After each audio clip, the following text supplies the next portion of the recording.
एक बार भगवान श्री कृष्ण और शिव जी में युद्ध हो गया था।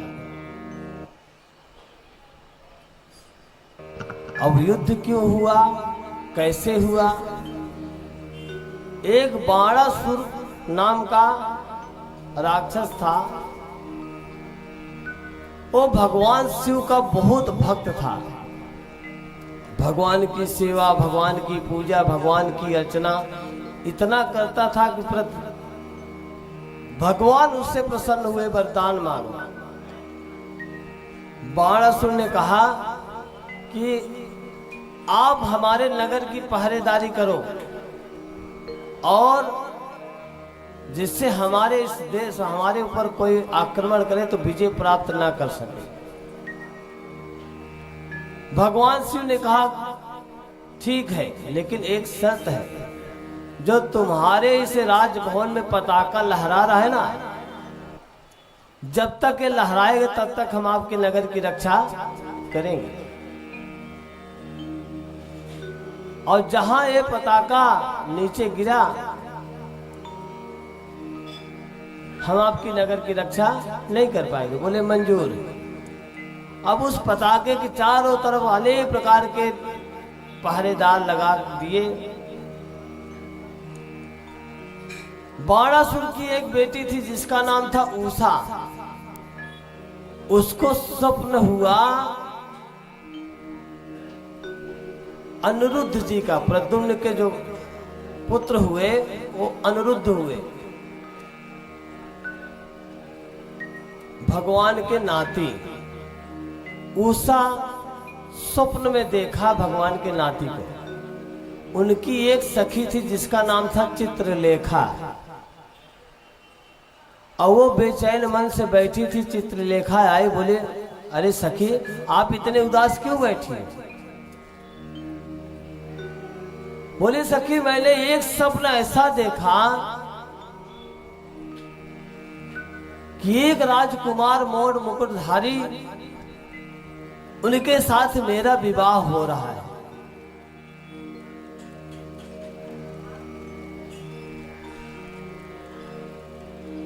बोले इस प्रकार का स्वप्न देखा और मैं जिस वर को देखा हूं उसी से विवाह करूंगा।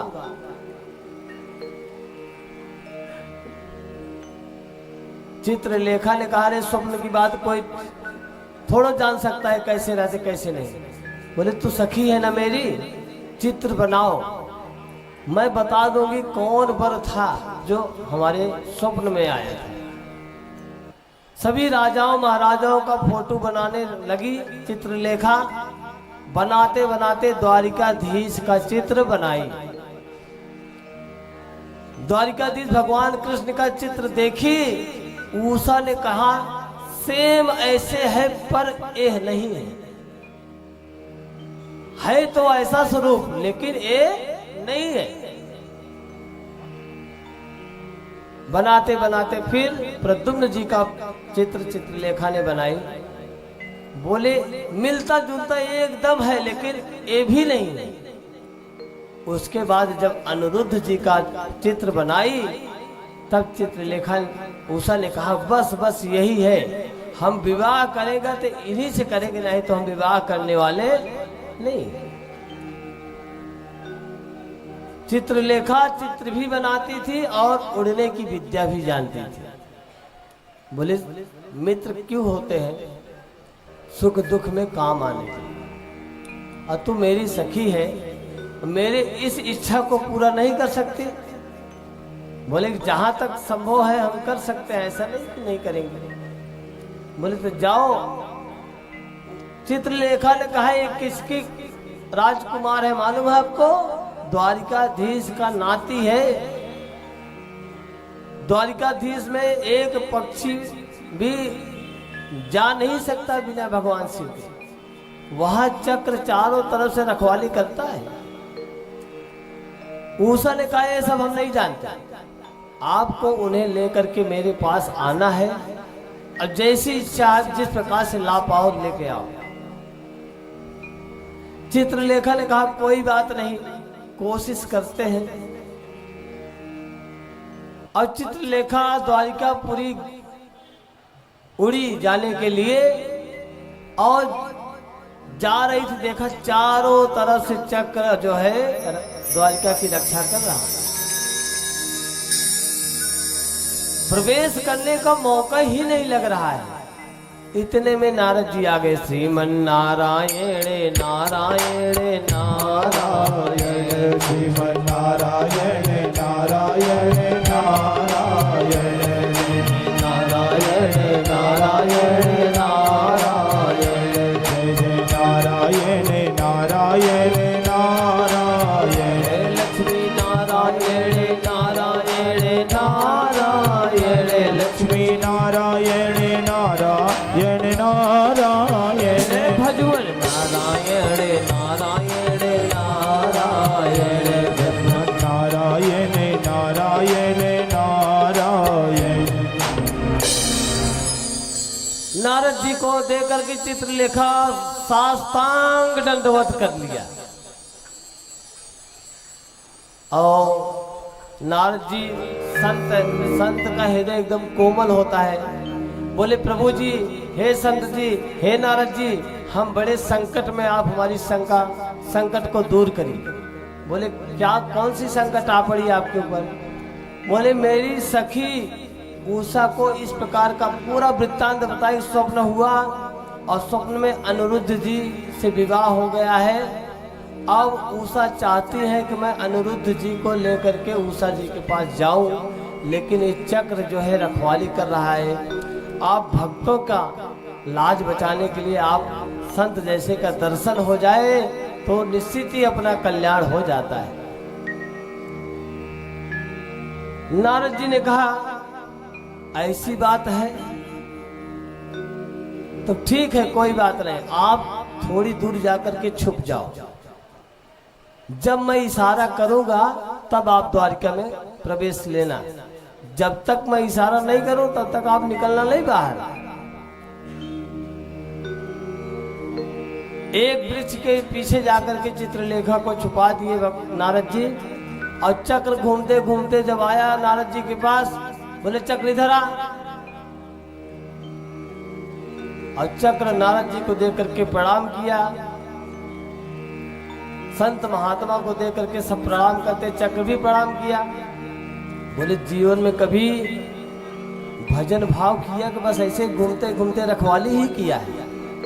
बोले जो मेरा काम है वो मैं कर रहा हूँ प्रभु जी। भगवान ने इसी काम के लिए हमको सौंपा है यहाँ पर, तो मैं यही रखवाली कर रहा हूँ। बोले कि एक कुछ काम आने वाला नहीं है, जीवन में सत्कर्म ही जाने वाला है। चल मेरे साथ बैठ करके भजन कर। अब संत की बात को अगर ना माने, संत गुस्सा हो जाए तो, श्राप दे दे तो, अब उस श्राप के डर की वजह से चक्र जैसे जैसे नारद जी बोले वैसे वैसे चक्र करने लगा। नारद जी कहा बैठो, बैठ गया चक्र। बोले आंख बंद करो और मेरे साथ भजन करो।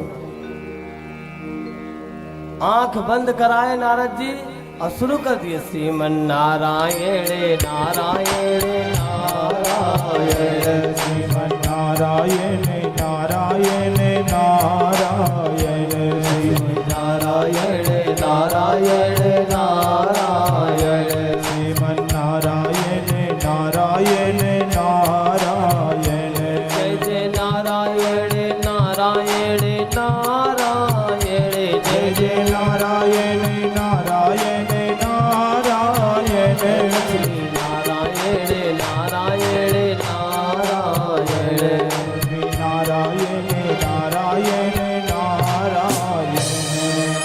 इस प्रकार से जो है चक्र आंख बंद करके नारद जी के साथ नारायण नारायण नारायण लगाए। उधर नारद जी ने इशारा किया जाओ अपना काम कर लो।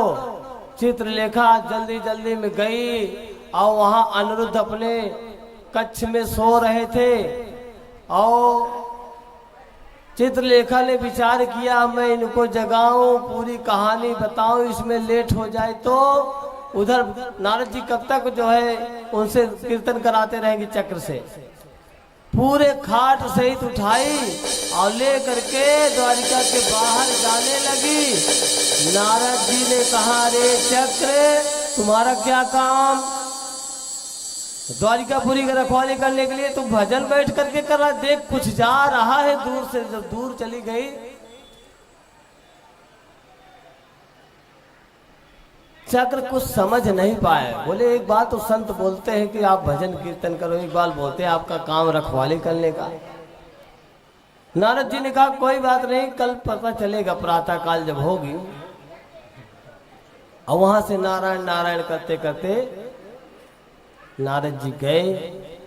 यहाँ द्वारिकापुरी में प्रातः काल हुआ और पता चला कि अनिरुद्ध जी यहाँ से गायब हो गए, उनका हरण हो चुका है। चारों तरफ द्वारिकापुरी में हाहाकार मचने लगा। आखिर अनिरुद्ध गए तो गए कहाँ गए? सभा में भगवान बैठे, बोले कि रात्रि के समय किसकी ड्यूटी लगी थी? सभी लोगों ने कहा चक्र की ड्यूटी लगी थी। बोले चक्र को बुलाया जाए। चक्र जब आया, हाथ जोड़ करके खड़ा हुआ भगवान के सामने, बोले अनिरुद्ध जी आपके रखवाले के बीच में कैसे गायब हो गए?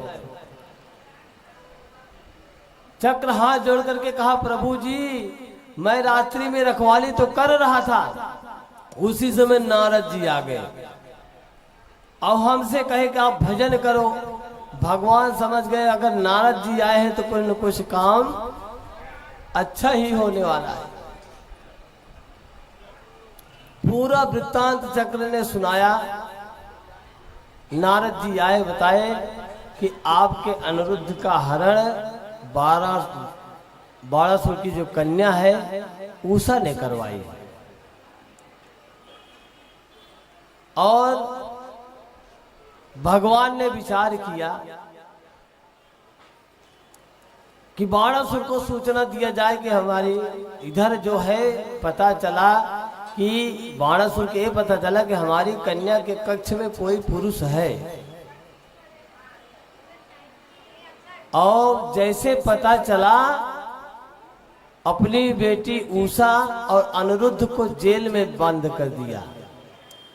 द्वारिकापुरी सूचना गया कि आपका जो है इस प्रकार से जो है यहाँ पर हुआ कि अनिरुद्ध यहाँ पर जेल में बंद है। ये बात भगवान को जब पता चली तो सेना लेकर के भगवान गए और बाणासुर के ऊपर चढ़ाई किए। बाणासुर की तरफ से भगवान शिव जी युद्ध करने लगे और दो शक्तियों का युद्ध अगर चले तो पूरे संसार में हाहाकार मचने लगा। ना इधर से किसी प्रकार के कुछ कमी, ना उधर से कोई कमी। दोनों शक्तियां जब टकराए तो हाहाकार मच जाए चारों तरफ, भूकंप जैसा आ जाए, पहाड़ इधर की इधर घूमने लगे, बादल एक दूसरे में टकराने लगे। सभी देवता परेशान। सभी देवताओं ने कहा लगता है प्रलय आ जाएगा ऐसी युद्ध कर चलती रही तो। सभी देवताओं ने मिल करके प्रार्थना किया। भगवान शिव जी ने इशारा किया कि इसका पताका जब तक लहराता रहेगा तब तक हम इनकी रक्षा बाणासुर की करते रहेंगे। भगवान ने अपने चक्र से उस पताके को नीचे गिराया और जैसे गिराया वैसे भगवान जी वहां से अदृश्य हो गए और फिर बाणासुर से युद्ध हुआ और युद्ध में विजय प्राप्त किए भगवान और अपनी बहू के साथ द्वारिकापुरी लौट आए।